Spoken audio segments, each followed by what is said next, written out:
Hello and welcome everyone. I am Matt, and this is Noesun Podcast, a series of conversations with trailblazers.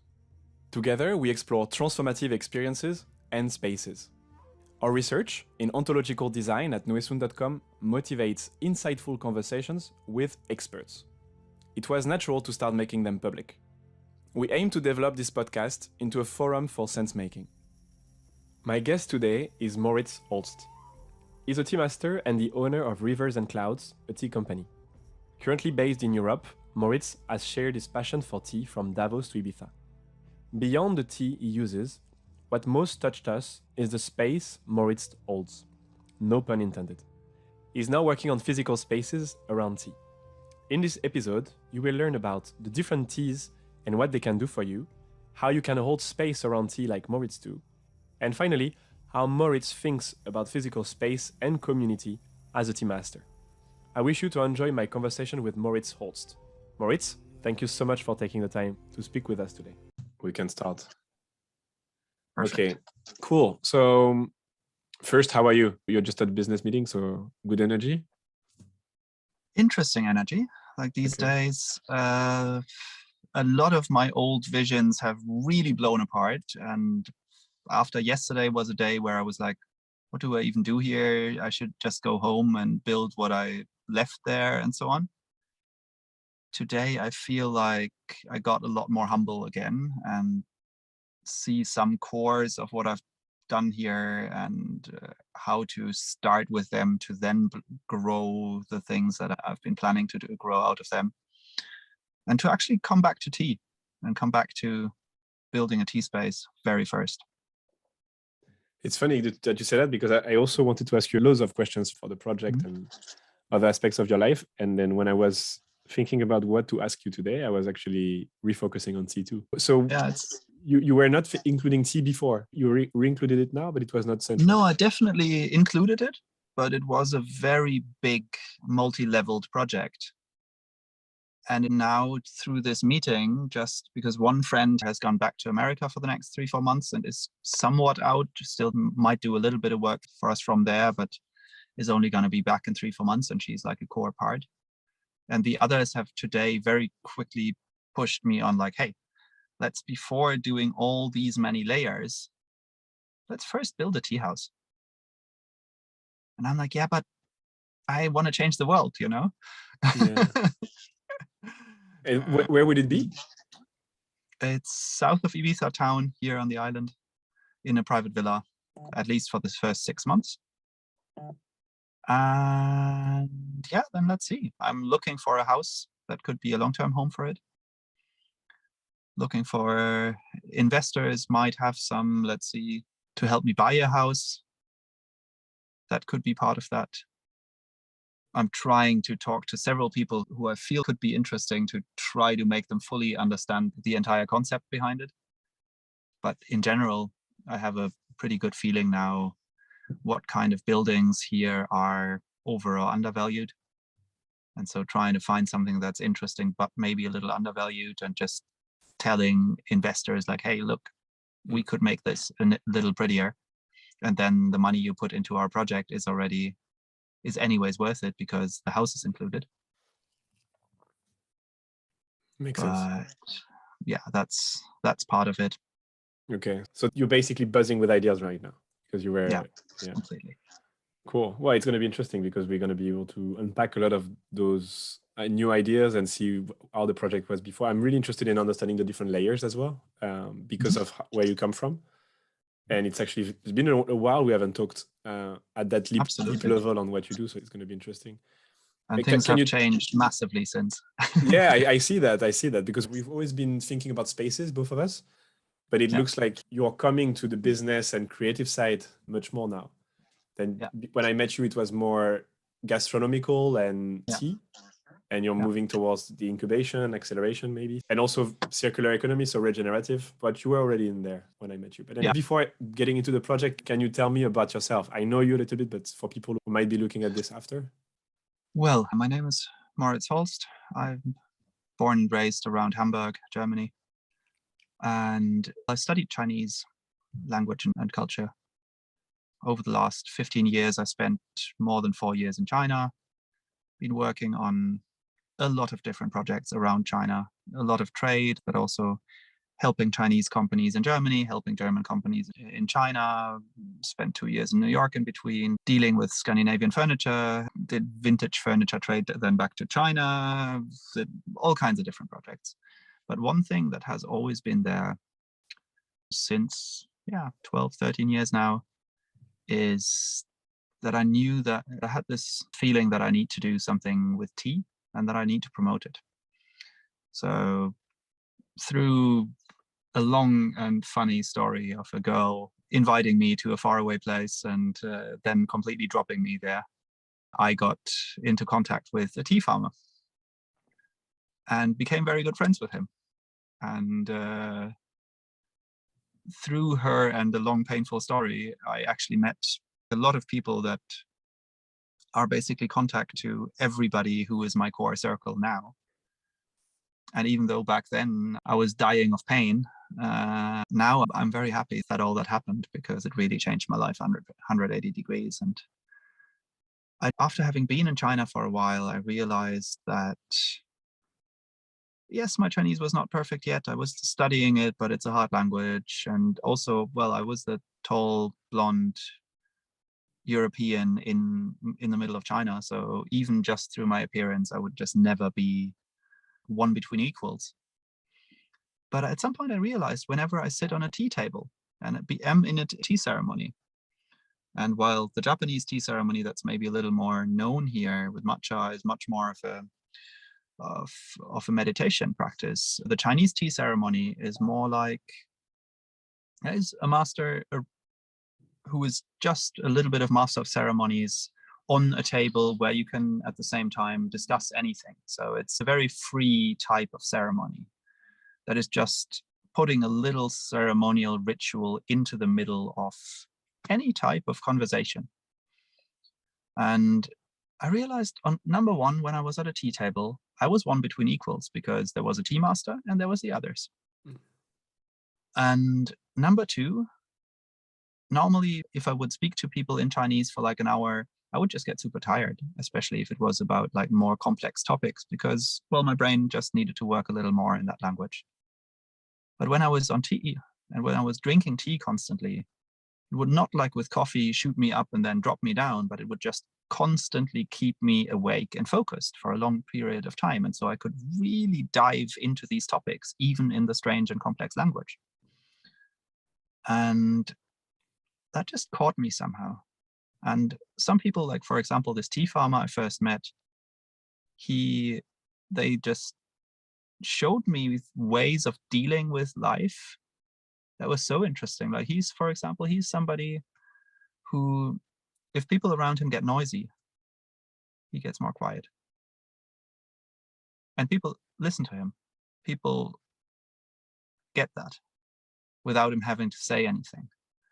And that made a deep impression on me. So somehow, even though I was doing a lot of other projects, I still always came back to tea. And for now, 5 years ago, in the end, just founded a little tea shop and just was like, okay, I am just doing this now, no matter what. And yeah, that has now brought me to places like Davos, brewing tea for state leaders and so on, while still just being my little tea business owner.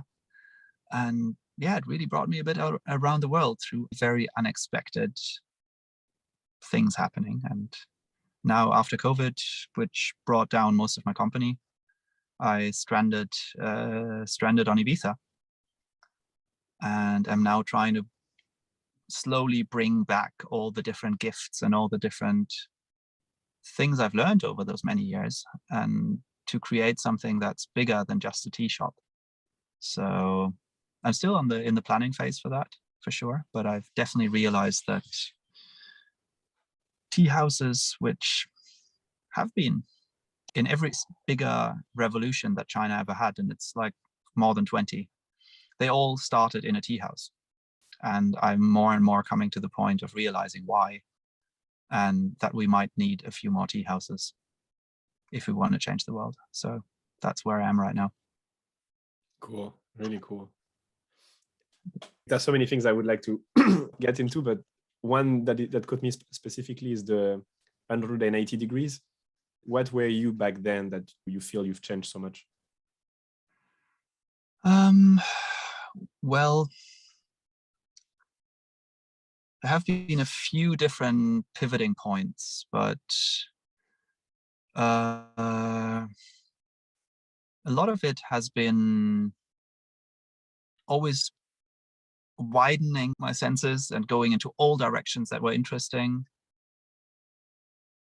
until it went too much and went across the board again, and I couldn't hold any of it again, and then pulling back together and realizing that I still had all of the learnings of all these different projects back in one, and that I could grow it again into a new direction out of that, even though it again and again looked like my world had completely crashed around me. And I've had many moments in my life where I thought my entire world had crashed, and those, if looking back, were the most important moments in my life.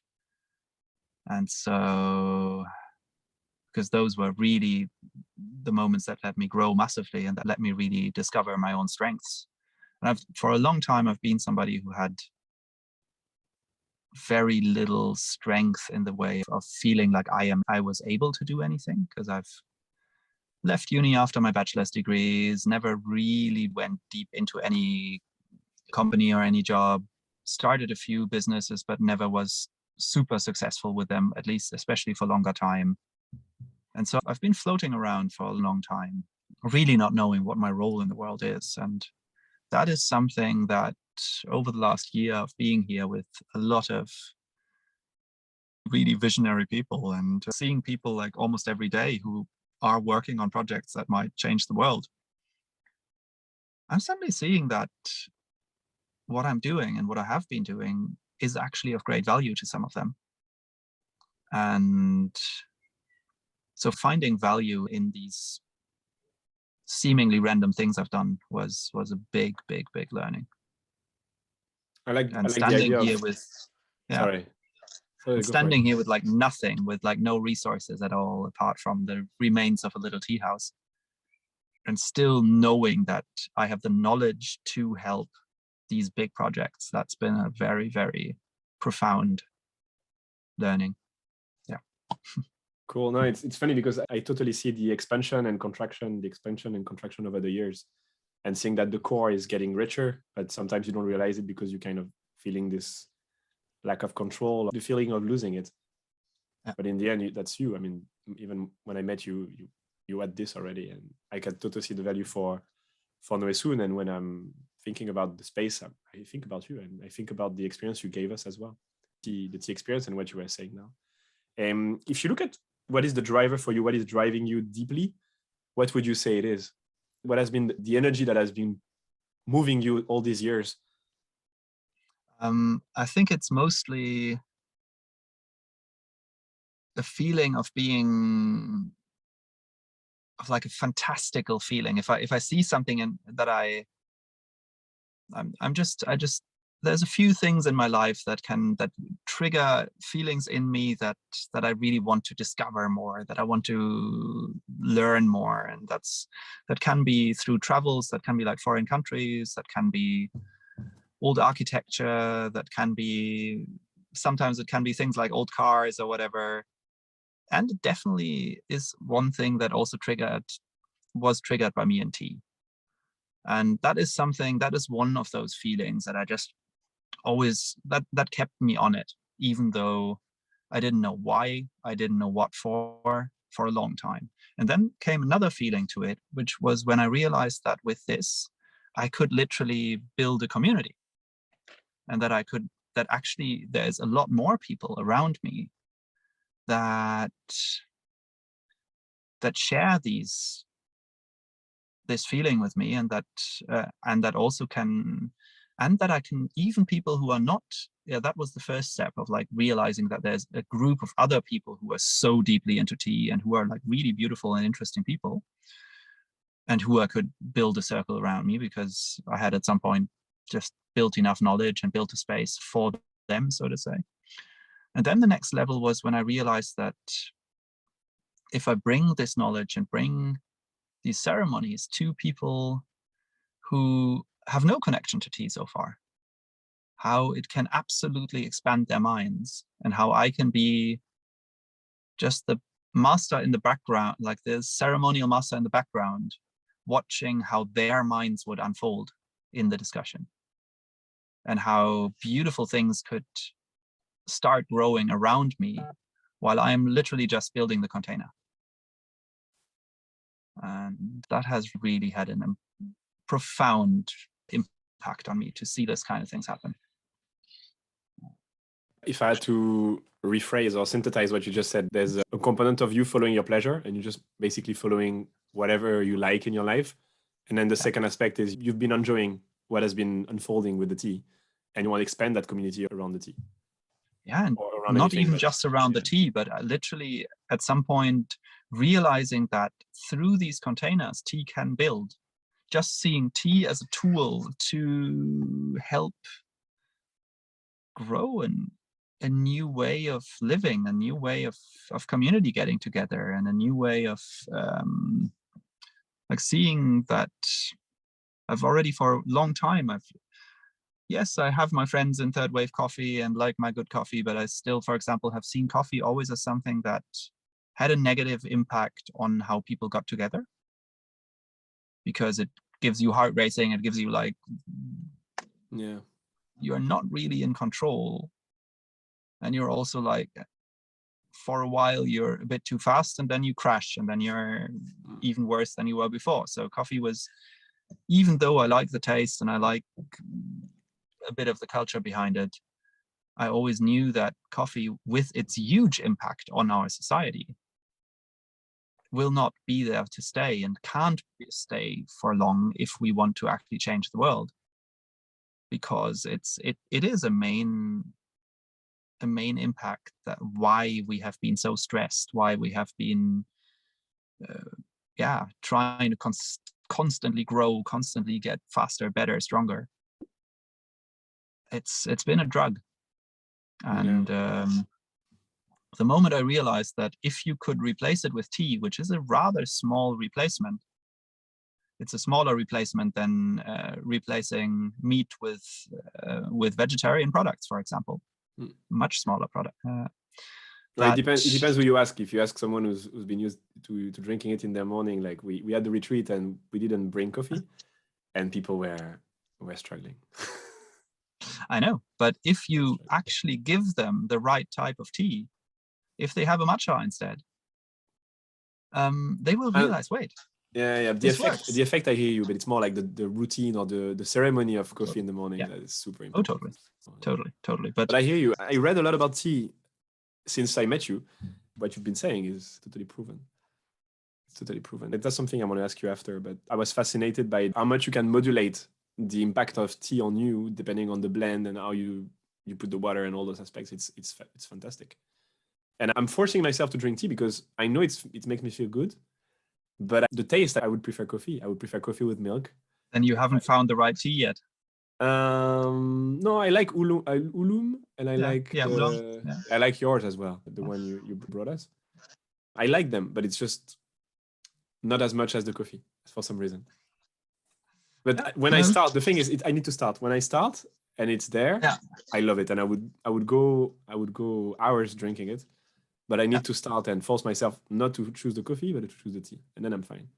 Yeah, cool, man. Maybe a good segue to get to your project is, where do you see yourself in 10 years? What do you see yourself doing in 10 years? If you give yourself enough time to put whatever you have in mind into the world, what is it going to look like, and what your role in it is going to look like?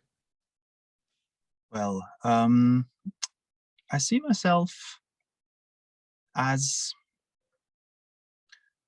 building spaces that can have a strong role in changing the world. So basically providing spaces, providing containers for people to get together, to really rethink how we live together, how our society, how our economy works, by giving them spaces where they are taken out of their stress and placed into a bubble where they can actually, without any stronger medicines or drugs or anything literally feel like they have an outside vision on what's been going on around them and can very clearly see how to change it. And I feel like the facilitator in this and the person who builds and creates and designs those spaces. Yeah, I see myself bringing tea ritual into. Right now, my main project is about how to bring tea ritual into business as a core element, but how to bring it into every part of life. And really try to look at it, how can the entire ritual around it replace, on one hand, replace the ritual we put around coffee, but on the other hand, just even make more of it, like bring it into the core of meetings and bring it into the core of gastronomy and so on. What would it look like? Tea houses all over the world, one big space where you teach tea masters to be tea masters? How did it unfold? Very different, very different. I actually feel like it can totally have its local touches.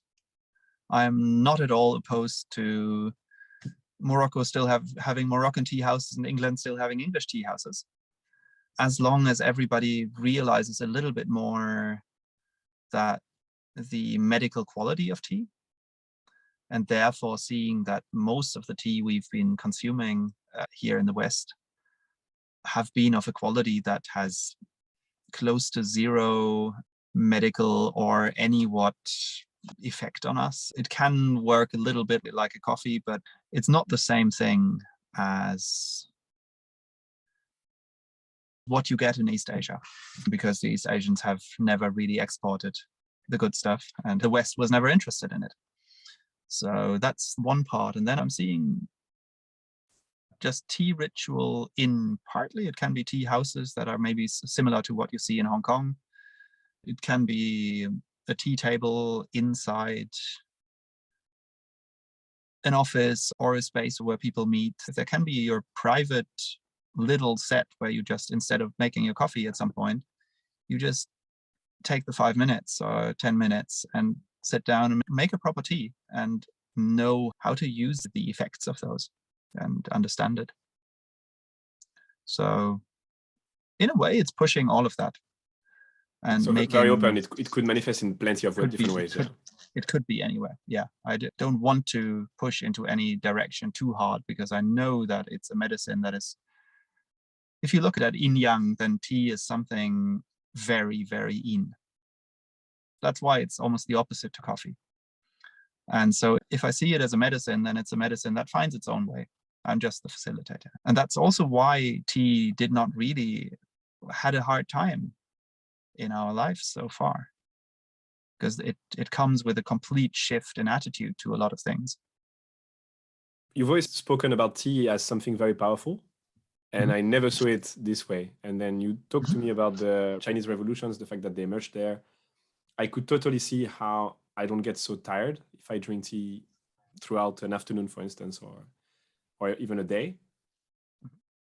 Do you think that the power of tea resides in the fact that we need to slow down, and it enables you to slow down and to shift a little bit your energy into a more yin energy, and you just calm? And the tea master is really important in this, and your character also helped in those moments. And this is the way to find that feeling. If we are too quick and we want to feel something too powerful, we won't find it, because it's subtle and it requires us to be more in tune. That's something that would make sense and would explain why we don't see it powerful, or haven't been drinking the right tea. Yeah, it's definitely at least half of what we have done wrong. Nothing is wrong about tea. I don't blame anybody drinking it with milk and sugar or whatever, but at the same time, making anything, especially anything you consume, a little bit more ritualistic, and just bringing in a little ritual helps a lot, because those 5 minutes of ritual that you put into, like, the moment you shift from a coffee machine to a hand grinder and like a pour over coffee, you change your life, because you give yourself 5 to 10 minutes to reflect on whatever happened. And if you then add something like tea that increases your power of staying still and focusing on something, because that's basically what describes tea the most, I guess, that it's not only keeping you awake, because some teas don't even keep you awake. Like if you drink like a pu'er or a white tea, so then you can totally drink it before going to bed, but you are just much more clear in your head and a lot more in the moment. So it's a very interesting effect on the body and on the mind tea has. There's very few other substances that can do this to you. And that's literally the reason why tea got so popular in Asia, because it got popular with Buddhism. With the spread of Buddhism around 300-400 AD, they spread tea plants wherever they went. At some point, almost every Buddhist monastery from the south of Southeast Asia all the way up to the north of Japan had their own tea plants. And that's where it all comes from. They've been drinking tea far before the normal population started. Interesting. So what do you do at the moment? What is the project, and how can you explain it in a way that we understand the essence of it, and then we can go into what you call the layers of creation? So at the moment, what I'm trying to build is, because I've been working with a lot of small businesses I've tried to set up. I always get fascinated by a product, think, oh, this should be out there. And then I tried to build it up. And I always struggled on the same points. I always thought, okay, bringing a product out on the market is mostly about telling the right story, putting out the right pictures, doing finding something you're actually fascinated by and spreading the word about it. And I again and again realized, well, that's only half of it. And the other half is accounting, warehousing, websites, doing all the stuff that, for me at least, is not that fun, and I'm also not especially good at. I'm happy to write the story, and I'm happy to play around with the words, and I'm also okay with numbers. But if I every day have to keep up with stuff, that's not how I work. And so I've been failing again and again with small businesses. And so the main idea that came up a while ago was that we were thinking about, hey, what if we put 20 or even 50 people in a circle who each have their own little project or want to be part of the bigger? Each of them have their own strengths and their own weaknesses. And then we try to, with this entire circle together, grow one of those projects after another. So that at some point, every one of us of the entire circle has their own project grown much more than they could have ever on their own, because we have so many resources in the big circle. And that's been a thing that came up for me at some point last year, because I had basically just lost my tea business, was sitting in my empty tea shop and was like, okay, what am I going to do now? And I just recorded myself talking for like half an hour and put that on Instagram, even though that just came into my head. And I was first like, what are you even uploading here? The light was not good, and so on. And suddenly I had like 50 emails on that from all kinds of interesting people. I was like, wait, so something must, and then I even met a girl through that.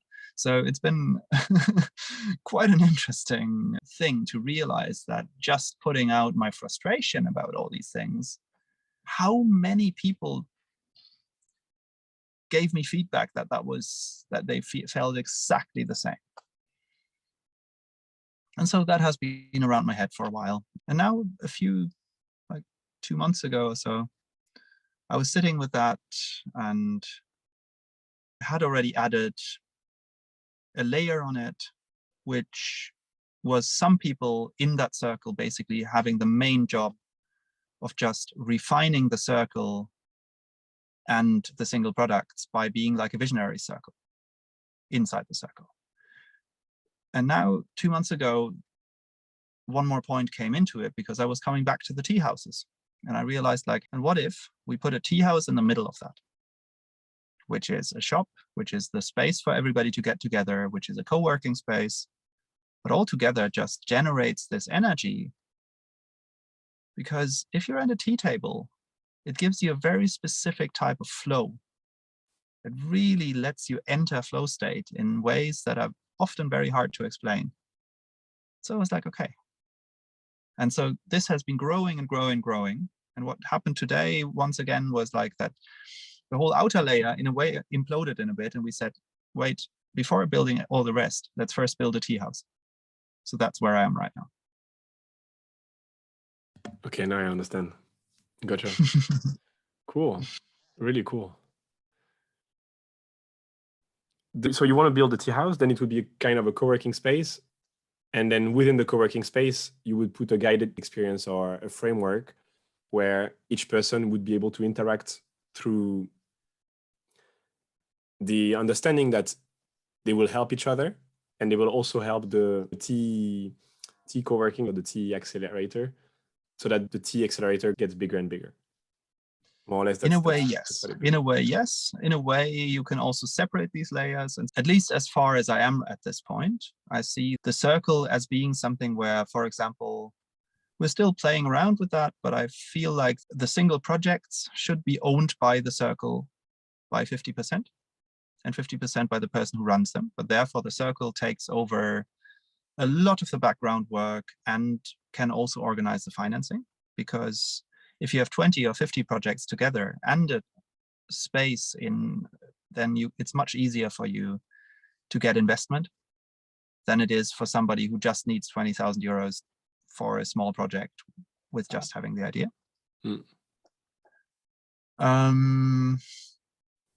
So that it's also a codependency of the people and the circle, which means like you still have your own project, and you maybe even have more of it than you would have if you would get like one big investor, because one big investor might want to have 51%, and so you don't even have the saying in your own project.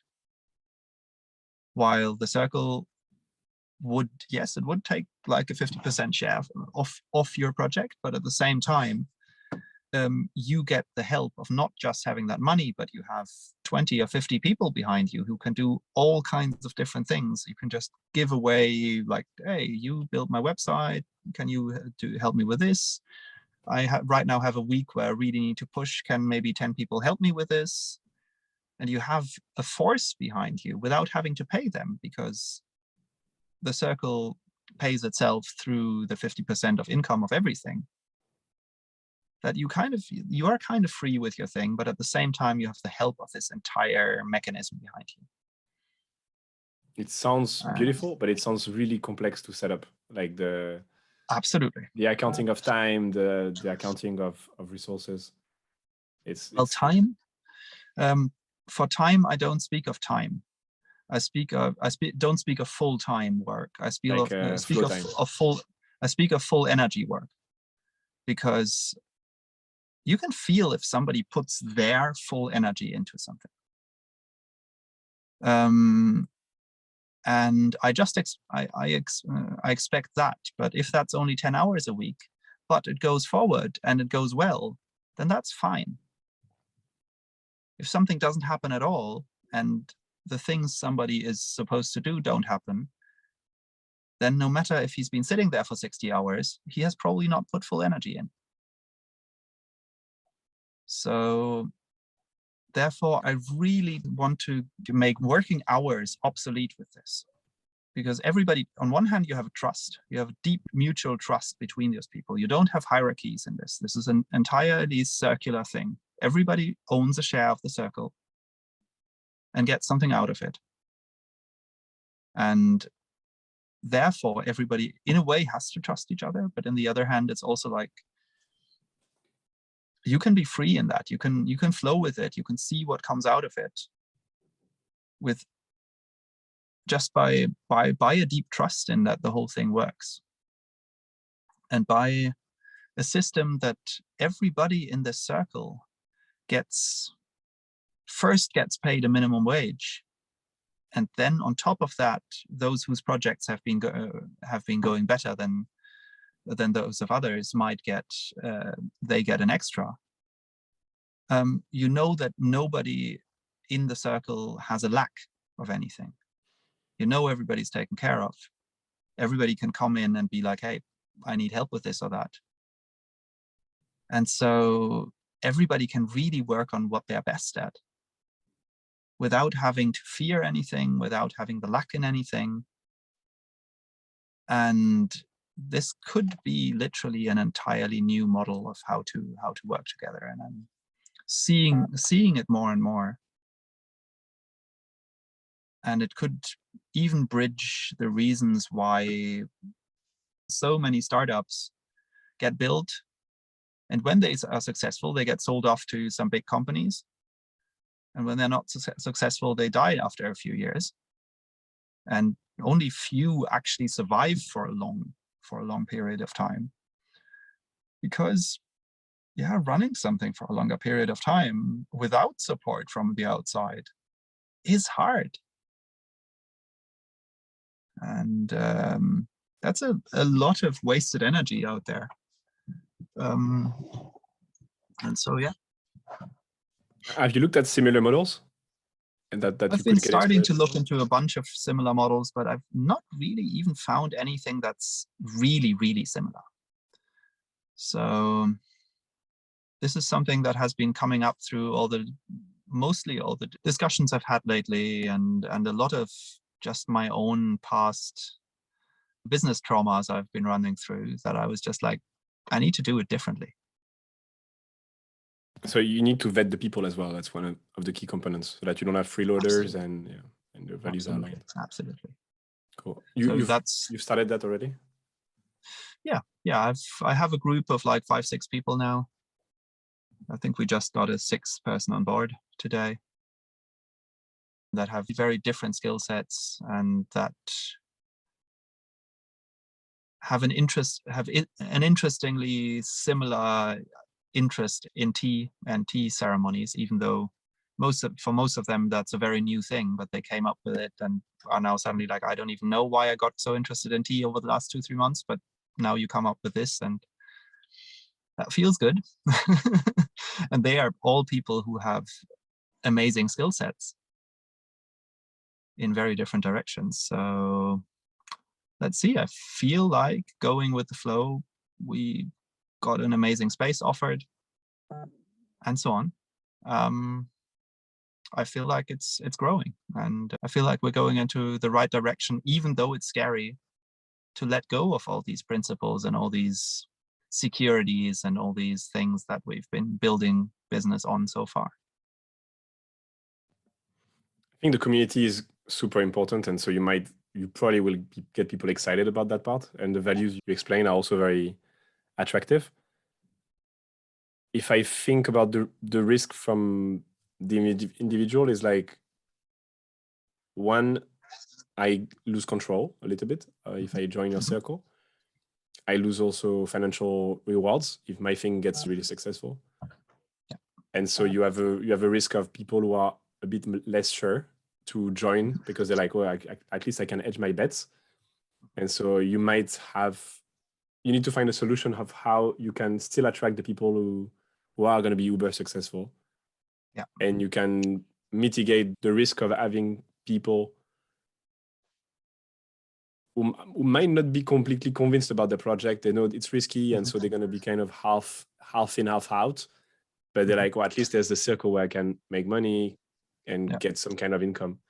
That's the main risk I see. So obviously that's a vetting questions, but then it's like, what are the governance rules that you put in place so that it's taken, like those cases are taken care of?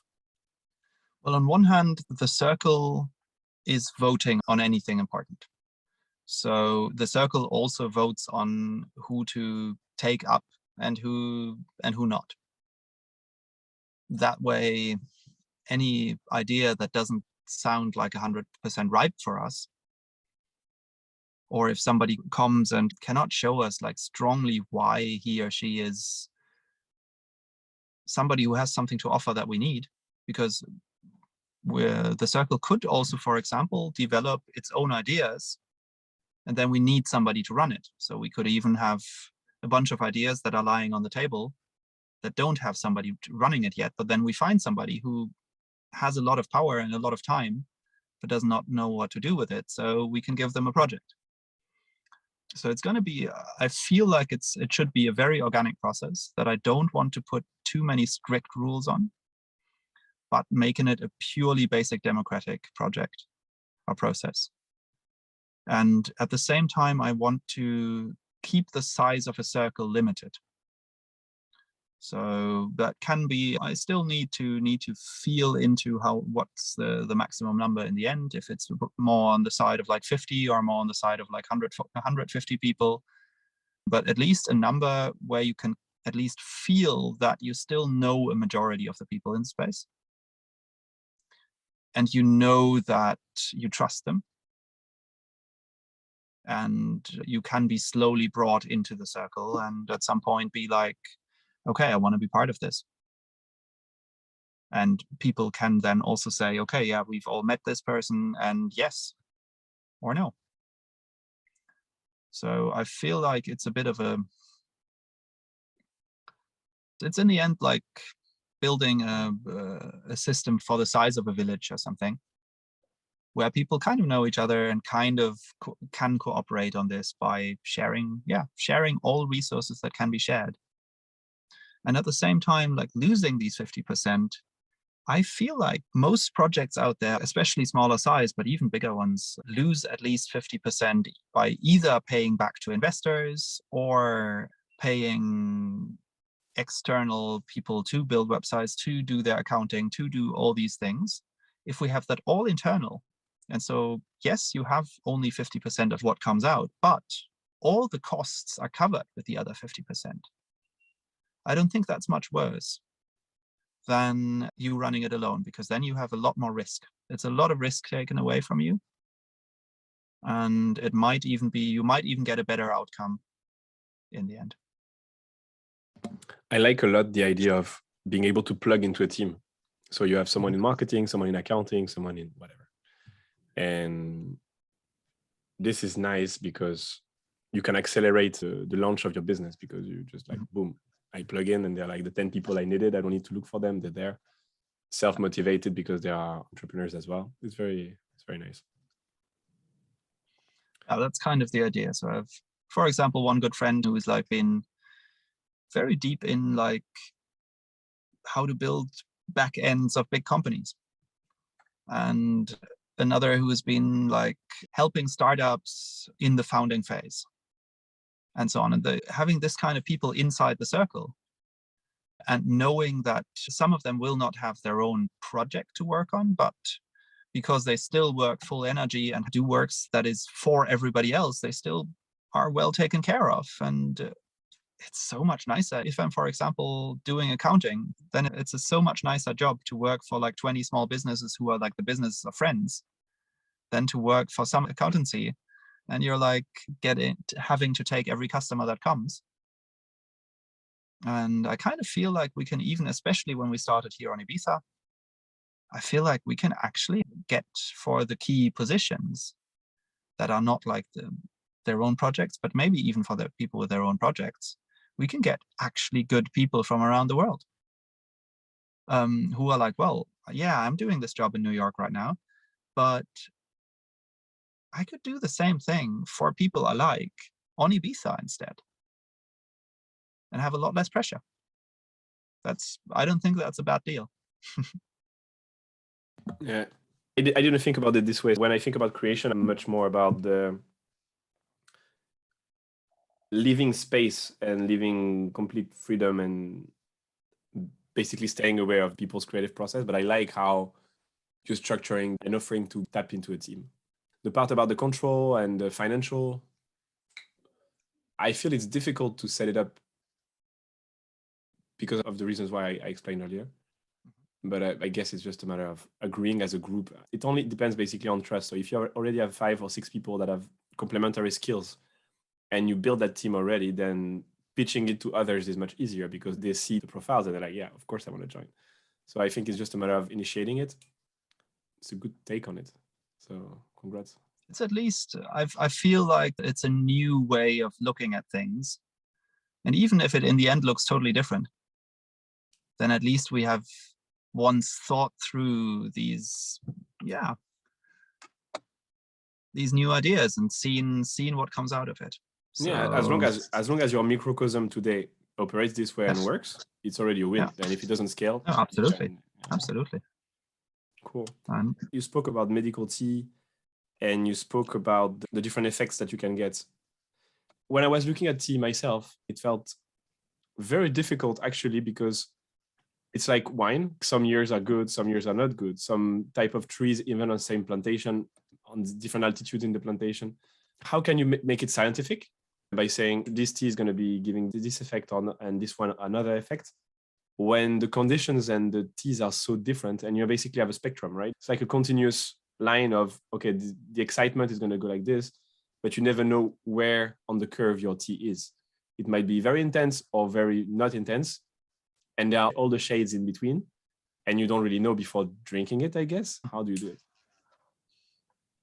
there's a few things you can look for. There's a few basics. For example, that green tea is much more, because in green tea, the caffeine goes into your blood much faster, directly through the stomach. So it works a little bit like an espresso.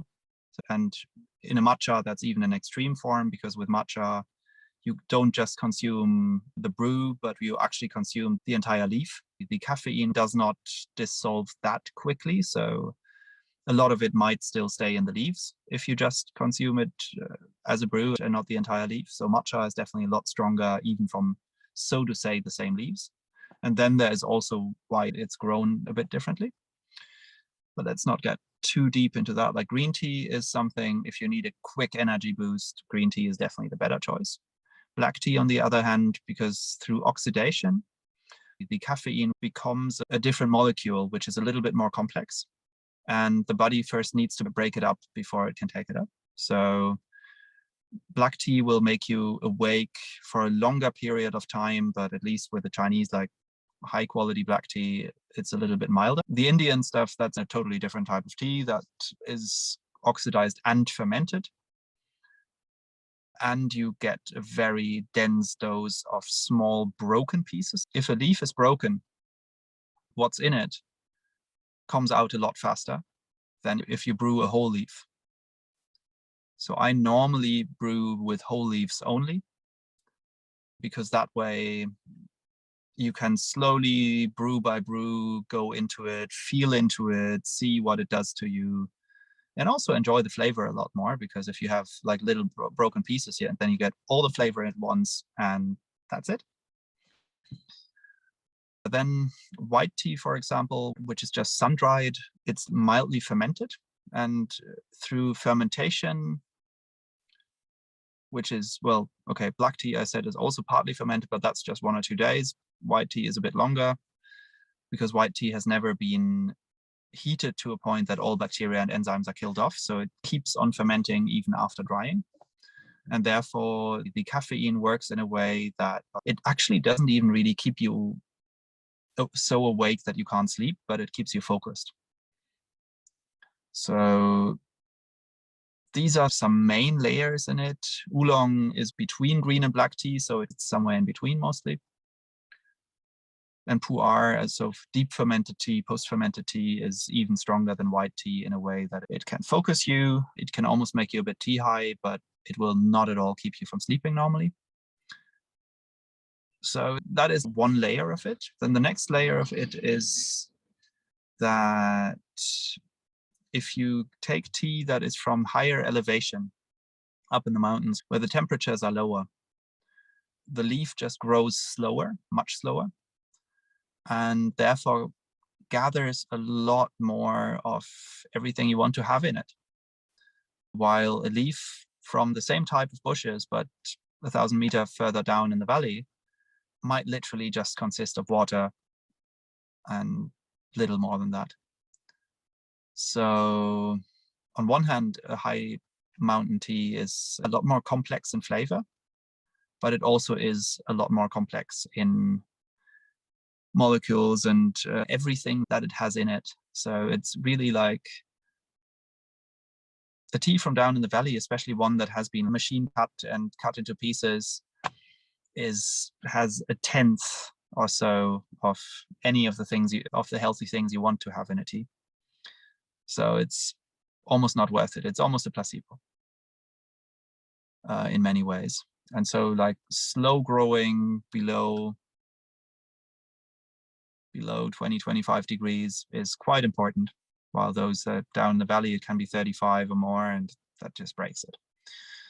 Looking at a tea that is, if you want to buy a tea that kind of fits this, then on one hand, trial and error is always something that's good, because sometimes you find a tea that is great and you don't even know why, but you would find out if you would go to the plantation. But mostly buying from people where you know that they know where it's from. So like having a tea that is basically like a good wine, like single estate from one plantation. Almost no tea farmer sells their products as single estate if they are down in the valley in not favorable condition. What they produce down there is mostly going into the mass industry. Knowing where it's from is a very good way of seeing it must be better and must be more healthy. Then, yeah, if you want a cheaper one, organic is definitely better than non-organic. But with the high quality things, again, it's almost impossible to get organic certified farmers because they have enough to do with all their, and they're able to sell their good product for a good price even without the certification. So the high mountain tea also doesn't need an organic certification, while something from down in the valley, yes, it does, because down there's there's so much dirt, especially in places like China, there can be anything. So yeah, it's a complex field. Basically, you don't need to differentiate yourself. If you have a great estate, you don't need any label because people know your tea is amazing. People buy it from your farm, that you don't even need to go down to the market with it, because they come up to you to buy. And for example, in China, 90% of the tea they produce there is consumed within China. So they don't care about export. They are like, you want to export? No, I don't sell you, because then I would have to make some paperwork, which I don't have to do if other customers buy it from me. We depend on experts, it's like everything else. But if I wanted to see, for instance, the effect of one tea or another, are there research papers on those aspects, or it's more in the tea community, you guys know what does? Well, there's a lot of research papers, especially in the Chinese network. In China, quite a few universities have professors of tea. And there's a lot of studies done by them, but most of it is in Chinese language. So it's often hard to access. It's a really wide and complex field. And several Chinese doctors have told me what I feel is a very interesting and very valuable thing, that if you have something like tea that is 100% natural, that has no added sugars, has no nothing, and that's no matter what kind of natural food it is, if your body tells you that it's good for you, it's good for you. And if your body tells you it's even better for you than something else, then it's better for you. As long as you know that things like sugars and specific fats are making your body believe it's good for it. Within all the different varieties of tea, everybody I know has at least one variety, complete category of tea that they don't really like that much, because they feel like they, for example, get a buzzing in the head from it, or get heart racing from it, or get like very quickly some rumbling in the stomach from it or something. And that means that's not the variety of tea they should drink so much. It's really as easy as that, at least according to Chinese medicine. And I trust that pretty strongly, that if you try out 2-3 different types of tea, you'll find something. And yeah, don't get scared of prices of tea. A decent tea should be at least 15 euros 100 gram, rather at 20 to 30. You don't get anything from high mountain farms for less than that. A lot of the tea I buy is priced at, like, from the farm at 100 to 300 euros per kilo. And then I still need to sell it. So even something for 15 euros 100 gram, that's a cheap tea. It can be okay from a bigger estate, but it's not the highest quality. So anything that's below 15, I would in normal cases rather not touch it, at least not for its medical value. Yeah, you can drink it, It's totally fine. It can be totally clean, but it's not something that you're looking for if you want to have it to have power, medical value, any of that. And in the end, just calculate it in a way that for a liter of tea, if you brew it several times, because with those high quality teas, you can brew them 5 to 10 times. 5 grams of tea, you can brew about a liter of tea or more. And if you calculate that against the price of a bottle of wine or something, then you're normally, even with a very high-end tea, you're still cheaper than wine. So even with a tea that's 100 euros a 100 gram, well, that's 5 euros. That's cheaper than 3/4 of your wine you've ever drunk, if not more. You were talking about the flow state. How can you support the different moments of flow? You're reading a lot, or you're doing your accounting, or whatever makes you struggle, learning a new skill. You're ingesting data, basically. You're learning something new or ingesting data. What kind of tea would be good for this? Then you have the release. So you want to get away from it. Maybe you go have a shower, or you go rest, you do a sauna, whatever. And then you have the flow state where, boom, eureka, and you start working on it. I'm simplifying, obviously. And then at the end, you have the recovery. At the end of the flow cycle, when you had your moment of flow and now you need to rest. So for those 4 stages, mainly, how do you activate, and then how do you deactivate? If you're really like in a muddy place, maybe start with a green tea. Not too much of it. It's a bit like an espresso. It can kick you somewhere. It can really get you up. If you're more in the state of relaxing, drink a black tea, drink a few brews over a longer period of time, a little bit here, then you go somewhere, get something, then you drink it a little bit more.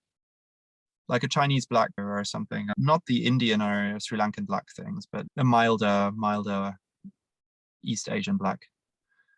Then for the actual flow state, in the flow state to even raise vibration further and to really get into the interesting fields, take a pu'er. There's nothing that's works better than pu'er.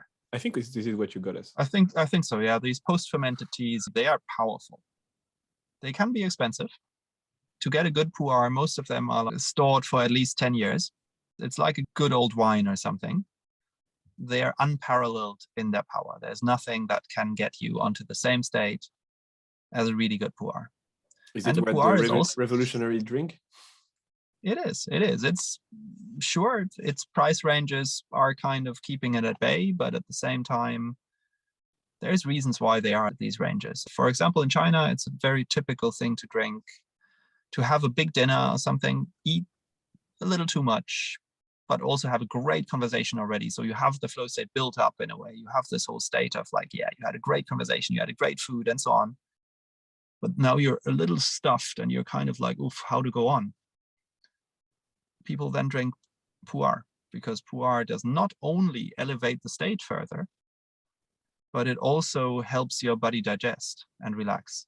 So you on one hand feel your body totally relax, and on the other hand feel your mind get elevated. So pu'er has some very interesting effects, and you can drink them in the evening and you will be able to sleep afterwards. Why not drink all the time? You could.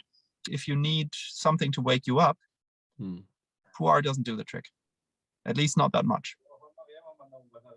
There are people who drink nothing but pu'er, that's for sure. And I can understand them. But if I just want to have a mild flow, it's just like, that's nothing too heavy, I don't want to get high of anything, I just want to have a mild flow, then I drink a white tea.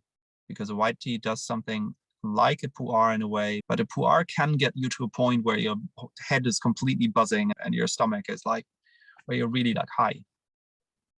White tea doesn't really bring you there. White tea makes everything a little more relaxed. You feel really good, but it's not as powerful. So if you were to, let's say that you want to unwind the day and you go for a yin yoga, white tea would be perfect for you. White tea, totally. Like if you want to do a tea meditation, take a white tea. Especially make a bowl brew, take a bigger bowl, put some leaves in, put some hot water on, watch the leaves unfold in it, watch them swim around, drink a little bit of it, just make it all into meditational practice. Because with white tea, you can also drink from the bowl where the tea leaves are swimming in. It's totally fine. There's not many prerequisites about temperature with white tea. So it's an easy one. And at the same time, a good white tea tastes phenomenal and is like really the most tasty thing you can find in tea. Oolong, what is it useful for? So oolong is an interesting one. As I said, almost everybody has their category of tea that they can't really take. For me, that's oolong. I like the flavor, but it really quickly shoots up into my head, gets me a bit of a headache or makes my stomach a bit uncomfortable or things like that. Or like gets my throat super scratchy. It could probably work in a similar way to pu'er, almost. And I know that some people, especially like specific rock oolongs with a very different special terroir and so on, they do this kind of things for sure. So oolong, I would almost, try it in a way as you use pu'er. But just with the difference that after oolong, you can't sleep. After pu'er, you can. But if it feels good, do it. And then afterwards, if I just want to calm down after a flow state and just want to keep on drinking, maybe, but everybody has had enough tea, but you just want to pour something out, well, then give it a nice white tea. That's not too much. So the Chinese have done a lot of research. Have the Indian done the same, the Japanese? And is this understanding of tea as deep, or it's less so? In India, a lot less. There is a few people who now understand more of tea, but tea as a drink, as the way we know it, has only been brought to India by the English. So India had wild tea plants and knew them as a medical plant since a long time, but it was a medical plant. It was not like in China, a thing that was really part of the culture. When we talked about the Buddhists and the monasteries coming and putting tea, I imagine, so if this happened, then the guys who know most are the guys more on that side, more in India. Yeah, but they must have found it on their way from India to China through like Darjeeling, Burma, Yunnan, over the mountains there. Because in India, well, maybe actually the thing is that Buddhism died once in India and then was kind of reborn. So maybe they even knew about tea before, but then Buddhism died out. And when it came back, it didn't really bring that again. It's an odd one, I know. But the English tried to grow tea in India and did not find people growing tea there. They found a wild grown tea plant that the locals knew as a medical plant, but that's it. Fascinating. And therefore, the English have spread their ways of making tea there that they have developed themselves, which they developed because the Chinese never opened their farms to them. So the English never knew how to actually make tea, especially black tea. And so what the English developed there is a lot simpler and a lot more rough. Really interesting. Basically, there's an opportunity to find terroir and altitudes in other countries than China and create those farms, I guess. Totally. And like, for example, Japan or Taiwan, they are very focused on that already. They really know which farm on 200 meters elevation is better than which on 400 because the terroir is different. But altogether, again, it's about elevation for the really powerful stuff. So the good stuff you only find on. Sometimes you find interesting ones already on like 800 meters, but the really good stuff is more at like 1,000, 2,500 starting. But it also always depends on how much south you are. So in some places, 800 meters is already the highest you can grow tea, and in other places it's 2,500. So it's always playing around. But if you learn about the altitude of a place, and that being at least 800 or 1,000 meters, then that's already a totally different tea to anything else you will get out there. I liked how you went through the tea. That gives me a lot of clarity on how to use tea myself. So thank you for this. I was wondering, if you forget about the tea, but you think about the ceremony, what are the elements that are most important? I liked a lot what you said about creating a space that is very free and you don't do so much apart from creating the container and you're just there. And the fact that you can equalize the relationships between the people joining for the tea, you create a safe space through this practice. And I totally felt what you said when you were doing it with us. And I loved it. I totally loved it. That was one of the highlights of the retreat for me. The fact that you were pouring tea every night. It was wonderful. Obviously, I can't recreate what you were doing because that's not me. And you bring an energy that is totally different to mine. But what would you say is important for someone who may not have the experience that you have and that character of yin that you bring to the table? What do I need to do if I want to serve tea and create something similar? I think number one, the very most important is the humility of literally just focusing on your tea board and literally just taking care of the tea being the best it could be. Like playing around with it, knowing about the different factors, about the water, about the different temperatures, about the different porcelains, about the tea and so on, and just don't focus on who you have around the table. You're just there for the tea. And that's your main job. So if there's, no matter who's sitting there, that's what you do. And then you create something, and then you give what you have created to somebody you respect, no matter who that is. So that is, I think that is really the main point of it, to just focus on a lot of humility while doing that. Yeah, then sure, the next thing is definitely to take care of that everybody around the circle is taken care of, that people have their cups filled, that you and that you a little bit communicate what it's about. What tea do you use? What are you doing there? Because mostly, at least in the Western world, in China, it's a bit different, but you still say, hey, today we're drinking this or that tea. I got that from there and there. A little bit of a story behind it is always nice, because that is just a beautiful start into a conversation. It's so much nicer than, oh yeah, the weather is nice today, right? Because it's different every day. And that's often already a starter into a conversation that goes into totally different directions. But it's an important one. You can tell people about, hey, so I've been trying this, and for me it tastes like this or this or this, that kind of knowledge. It doesn't even need to be deep knowledge. It can be something totally subjective, but making it a story outcome is important. I think so. I love what you did there. So it's funny because I can totally feel how I might feel uncomfortable myself of not talking to the people, because I remember we were talking and you were starting to prepare your vaisselle. I don't know what you say. The set. Ceramics. Yeah. You were doing this, and at some point you were in your thing, right? You were not interacting with us. But that's the beauty of it, because then there's some magic happening there, and people.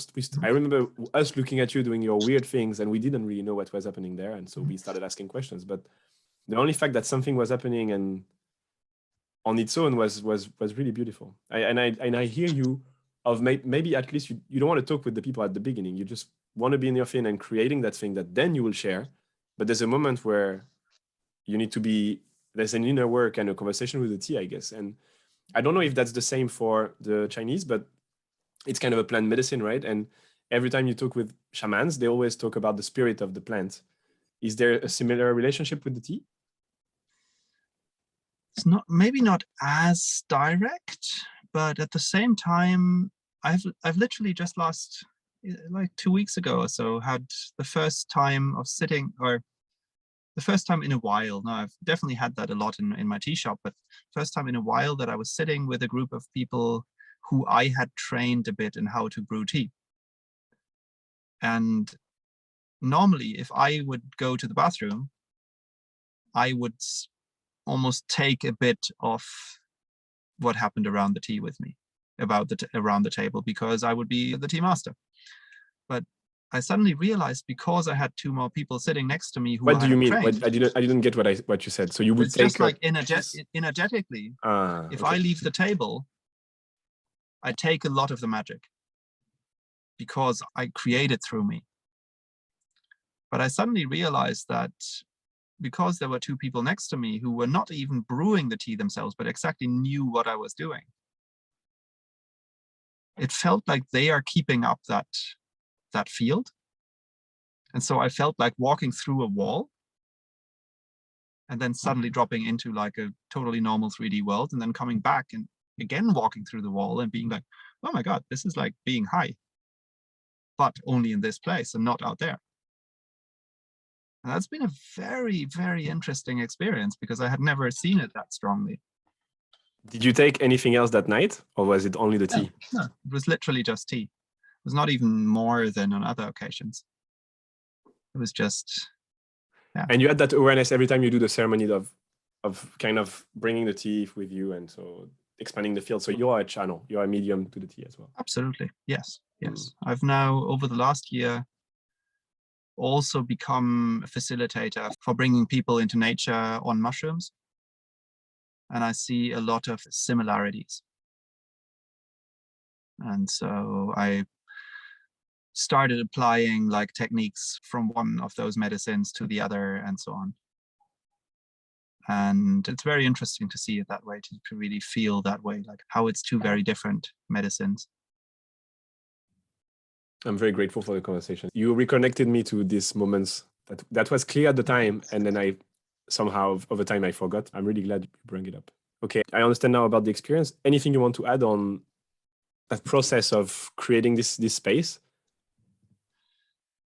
It's a very personal thing. Like everybody who does tea ceremonies does it totally differently. And for me, it's been a while to process that, because sure, I learned certain things from China, but I also from the start felt like I shouldn't do it like the Chinese, because I don't want to be Chinese. I don't want to sit there in a Chinese dress and pretend to be something I'm not.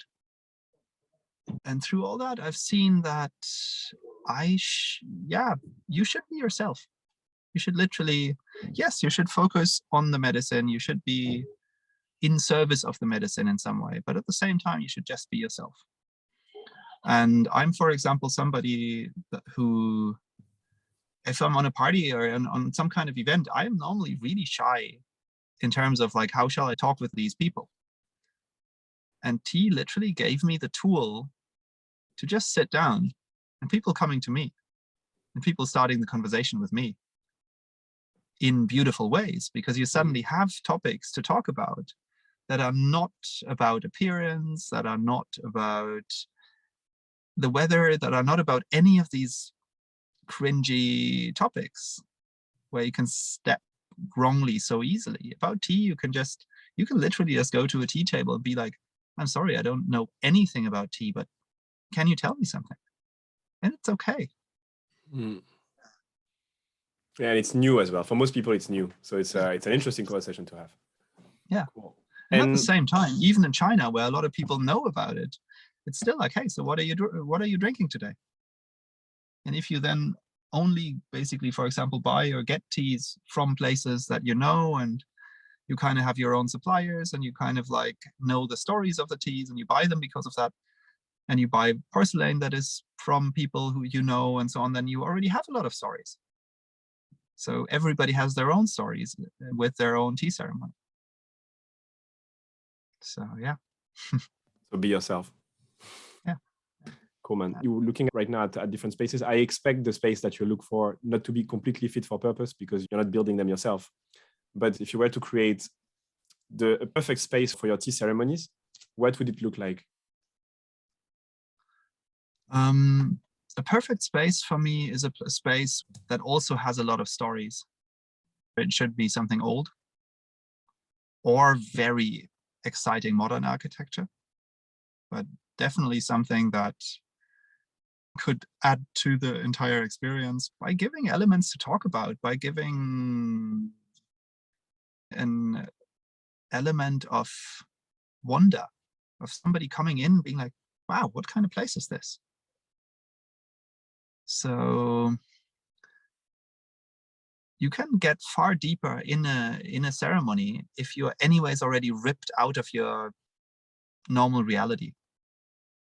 So my place in Germany, for example, where I've had my tea shop, is like this 1504 captain's house with like a Baroque ceiling painting and all kinds of elements that where you're like, wow, what is this? Like, this is crazy. And that's been a main element in creating these circles and making them much deeper than if you just do it in somebody's living room. So I really don't care about it being maybe not perfect for the perfect amount of people, or being like a little bit far off, like in terms of driving there. So, because I know if the space is worth it, people are gonna adapt, and they will understand that for this space, the limitations don't matter. And so I've, for example, just looked at a 600-year-old farmhouse that when the current owner renovated it, he still found Arab scripture from back when the Arabs were still on Ibiza on some of the walls. Under the bathroom floor, there's the entrance into a whole cave system that lies under the whole mountain behind it, and so on. If you have these stories, people are like, oh, wow, what is this? So they are ripped out of their normal reality far further than in a space where they think they know where they are. Like the gate to another realm. Totally, totally. That's exactly what a tea house is. I love it. How many people at max can you have around the table? And imagine you have 400 people. How would you manage a tea ceremony for 400 people, for a massive group like this? Well, first, my personal preference of having a group around the table is up to 7-8 people. I can handle very well because I can be in personal contact with them. I do it normally like up to 12 maybe, because then I can still reach everybody. I can reach the cups to them. For a group of 400, I would either split it into groups and have different tea masters, or I would make it a much more, because then you anyways can't have a conversation around that table. So it would be much more of a meditational practice. And I would basically guide people on how to, I would maybe give each of them a little set to brew themselves, so that each of them can actually smell the tea, or ask them to form circles of 4 or something and share one set, because then I can show them how to do it so that it's more meditational thing. Yeah. Or make it just a tea bowl ceremony where literally just everybody gets a bowl and some white tea and some hot water. I think that's the only way to do that successfully. Or robots. No, I'm joking. Cool, man. I love it. I love it. I think you covered a lot of those already, but what did you learn about group dynamics through tea? Any insight as a tea master? Ooh, that's a big one. So on one hand, I learned a lot about how we perceive hierarchies and how we can also dissolve them. Like in Davos, I've once had one South American girl who was working in our kitchen, sitting on the table, and then the mayor of Shenzhen came in and sat next to her. And she was at some point asking me some smaller questions about the tea. He was sitting next to her, turned around to her and answered with a story from his childhood. And suddenly they spoke for 2 hours. And he didn't even know who he's talking to at all, apart from both of them sharing personal stories. So they didn't even talk about who is what in professional life or anything, because it straight up went onto a totally different level, much more personal level. I've very rarely seen people show off with things around a tea table, apart from, yeah, you have this very fancy tea. Yeah, okay. But it's on a different level. What we did in Davos was mostly because we had a whole group of Chinese in the circle. And in Chinese culture, normally to share anything that's even a little bit more personal, Chinese often feel very uncomfortable being in a big conference hall, because they normally share on a dinner table or over alcohol or over tea. So if they just go into a conference, and that was what we were organizing there, one of them feels uncomfortable, and just that already sends out the signal of the other Chinese coming to him, basically. And then they stand there in a circle. And because one of them is uncomfortable, he basically doesn't let the others go. And so all of them have been flying half around the world to meet people and spend a lot of money. And they only met Chinese. And so what we tried to do with that was to create a space where, on one hand, these partly very interesting Chinese people who had come feel comfortable, but where at the same time, because the tea master is not Chinese, because if the tea master then would also be Chinese, then that would be again be the Chinese circle. But because I was not Chinese, other non-Chinese would also come and be like, what are you doing here? And you had them in, and you had circles created where the Chinese were perfectly mixed in with the others. And so it deflects, what I see is that it deflects it's not only people relating to each other, it's we are with the tea, and then I turn on my left or on my right, and I'm with someone, but the tea is you can always go back to the tea and rest. Exactly. Especially for Exactly. introverts, And I guess it's super important. You can totally see it as a meditation and listen to the discussions around you, and you can still fully focus on it. And it's fine. It's totally fine. So the circle shape is also important. That you're all around the tea. In a way, like normally it's a rectangular table, but it still should be in a way that the tea master can reach basically everybody's spot by hand to take the cups. You can do a circular table with like one of these like circular boards in the middle, so you can move the plates around or something like that. That's kind of also the main thing for me that I'm struggling with to actually increase the size of that. Maybe I need some kind of like fancy little stick with a hook with which I can get or something like that. I don't know. That's a good point. But I think the magic is to be with you and few people. I think that's why when I'm thinking 400, I'm the one I would go for is the teach the tea master, or you give a training to everyone, and at the end they become kind of a tea master, or they can actually do the ceremony. Yeah, because it's so important to have a small group. I mean, for you it's difficult because then you can't connect with everyone. The beauty is that little table and what's happening at the table. If you do the meditation thing, to me you'd be losing the beauty that I lived with you, of knowing my neighbors. That's something I have created that for maybe 20 people. Like that was already not the same anymore. So like normally about 12 is like the maximum. In China, the tea places, are they open all day? And so basically you have people coming in and coming out, or is the circle forming? Yeah. No, it's in China, tea places normally have, on one hand, they have like separate rooms that you can book with a group. And either one of you is the tea master, or you book them together with the tea master. And then you have a main room in the middle where there's also some tables. And on those tables, you can either also sit there with your own friends, or you can just sit on a common table where some others come as well. For the single tables, and especially the rooms, you pay extra. And if you sit in the middle, you don't pay that extra. Yeah, the only way I can see how you can scale is basically to create the space in your co-working, and you're there always.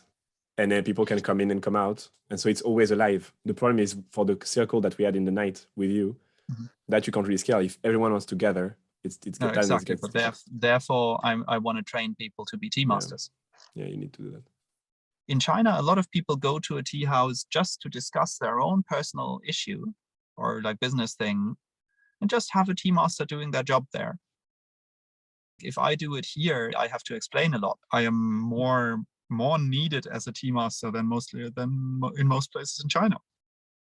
Because in China, it's just a quiet service you do, and you maybe answer if you're asked something, but that's it. What is the most creative moment you empowered or you witnessed through the tea? It's actually a good question. The craziest was doing a tea ceremony on mushrooms. Tell me more. Which I actually did in Portugal just after you guys left with Nico, and it was like completely mind-blowing, because for like 4 hours in a row I was able to see, not only see and touch, but even move energies around the room. I could visually see all the energy streams in the room, and I could control them. And I could completely control the way, just by serving them tea, I could control the discussion in the room, even though I couldn't talk much. But even So in the times where I couldn't talk at all, I could totally influence whatever happened by giving people energy. So you were intending something, you knew how to do it, and you were directing it, and what you wanted was happening. Yeah, totally. And maybe maybe it showed you something that you do all the time, but you could see it this time. So maybe when you do, absolutely, totally. But that time I just saw it the strongest, and that's really been changing my whole way of how to see it, because it's been, very, very powerful. So just to understand what you said, but basically I give you the cup or I serve you the tea, and with this intention, I'm like, okay, it's your turn to speak now. You can wake up, and like, boom, you could do something like this, no? Yeah. And you drink it, and it moves towards exactly the parts of your body that need it, and it really gives you the energy that you need. And I was able to feel like how I had the fire behind me, and how the energy of the fire would move through me, through my hand into the cup, mix with the energy of the tea, and so on. It was like, yeah, super cool. Super cool. So I can see, when you say it, I can see you doing it. I think, maybe one last one. What is your recommendation for people interested in holding space? You're the example of people holding space, because you don't teach anything really. You're here, you just create a space, and you're there for everyone. As you said, you take care of people and you make sure that their needs are filled. Find a space, like literally look at a space, and really feel into where do you feel yourself most comfortable. And then even look around a bit, and if you feel like these flowers are a bit too much in the way, take them away. If you feel like literally just without thinking about it, feel into the objects in the room and arrange them in a way around you that you feel comfortable with them, and only like in a space where you already feel comfortable. And if you then receive people to sit with you, you are in your comfort zone. So you're actually able to give to them. Because the better you feel, the more you can give. I think that's the main point, to really play with the space in a way that you feel how you can reach everybody, how you can kind of feel like you sit in the middle actually, without having like a weird window or door behind you that gives you like wind into the back or whatever. Just feel that you are in a position where you feel actually sitting comfortable. I love it. I was not going to ask you because there was little time, but that was a Don't worry. one. Thank you so much. I'm so happy, Moritz, we did this. It brought me back, and it gave me so many insights. It's also clarified a lot of the things about the tea and the flow. I loved it. Thank you. Like I literally got reconnected back to a lot of things myself, and got a lot of the answers that came out now rather clearly had not been clear in my head before, but now they are. So thank you. Thank you for sharing your wisdom about tea and holding space as a tea master. It was inspiring to hear about your latest project. I wish you a powerful yet gentle yin unfolding of the new space. Take care. If you look forward to the next episode or want free access to our research, go to noesun.com/research.